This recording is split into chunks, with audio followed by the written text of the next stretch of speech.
Sahabat beriman yang dirahmati Allah, hati itu bukan hanya daging yang berdetak.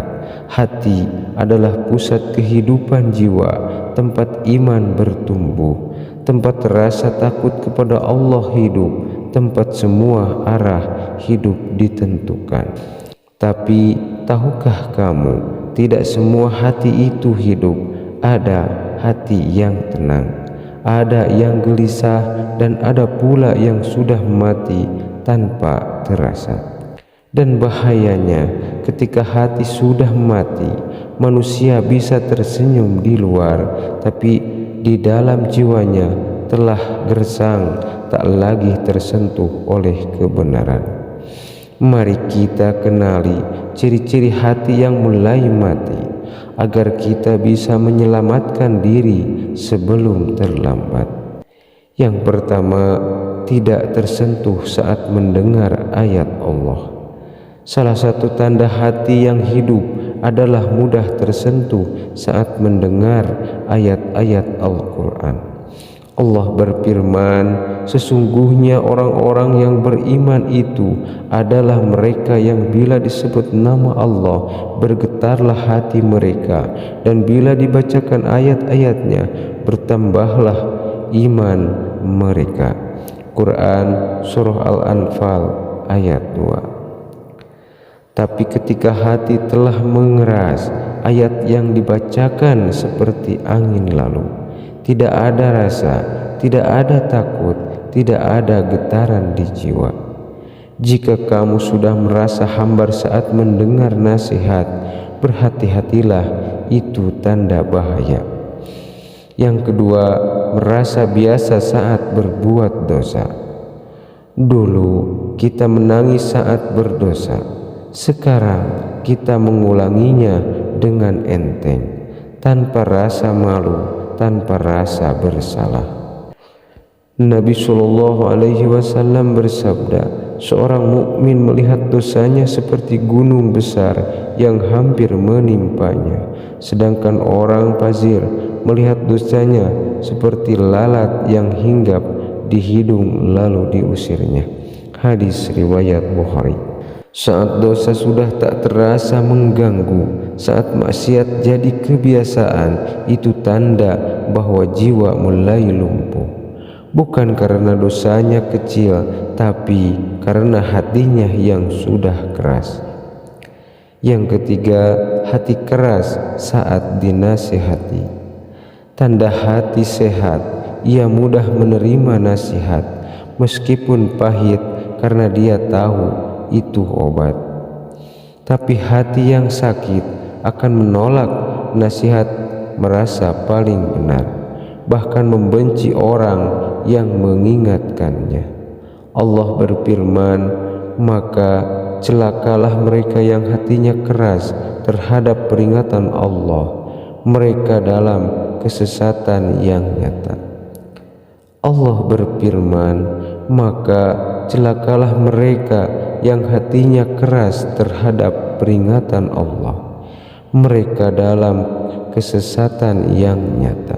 Quran Surah Al-Jumar ayat 22.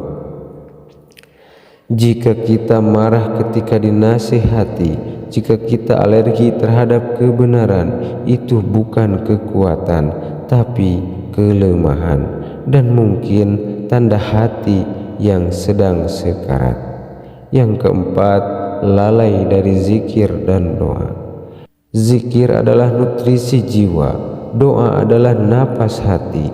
Jika hari-harimu berlalu tanpa zikir, tanpa mengingat Allah, tanpa merasa butuh kepadanya, maka perlahan hati akan kering lalu mati. Nabi SAW bersabda, perumpamaan orang yang berzikir dan orang yang tidak berzikir seperti orang yang hidup dan orang yang mati. Hadis riwayat Bukhari. Apakah kamu masih mengingat Allah di sela aktivitasmu, atau justru Allah tak hadir lagi dalam pikiranmu? Itu cerminan kesehatan hatimu. Yang kelima, merasa nyaman dengan kemaksiatan. Hati yang mati tidak lagi risih berada dalam lingkungan maksiat. Ia bahkan bisa menikmatinya, menormalkannya, lalu membelanya. Jika kita merasa biasa saja dengan hal yang jelas haram, jika kita tidak lagi terganggu dengan yang Allah benci, berarti ada kerusakan dalam iman. Dulu kita takut, sekarang kita terbiasa, dan itu sangat berbahaya. Yang keenam, tidak merasa butuh ampunan Allah.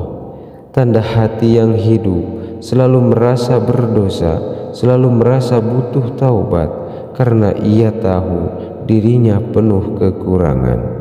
Tapi hati yang mati tidak lagi istighfar, tidak lagi berdoa memohon ampun, bahkan merasa amalnya sudah cukup.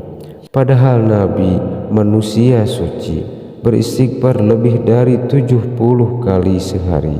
Lalu bagaimana dengan kita? Sahabat beriman yang dirahmati Allah, yang harus kita takutkan bukanlah kematian jasad, tapi kematian hati, yang membuat kita hidup tanpa arah, tanpa nurani, tanpa getaran iman. Hati yang mati tidak lagi peduli pada halal haram, tidak tersentuh oleh ayat, tidak peduli pada dosa. Tapi kabar baiknya, hati bisa dihidupkan kembali dengan taubat, dengan zikir, dengan sujud yang lama, dengan menangis di tengah malam. Selama kita mau kembali, Allah akan menyambut. Jangan tunggu hati menjadi batu, karena kalau hati sudah beku, ia akan menarik kita ke jurang dosa tanpa rasa sesal. Mari kita rawat hati kita sebelum terlambat. Semoga Allah hidupkan hati kita dengan iman, dengan taubat, dengan cinta kepadanya. Amin ya rabbal alamin. Wassalamualaikum warahmatullahi wabarakatuh.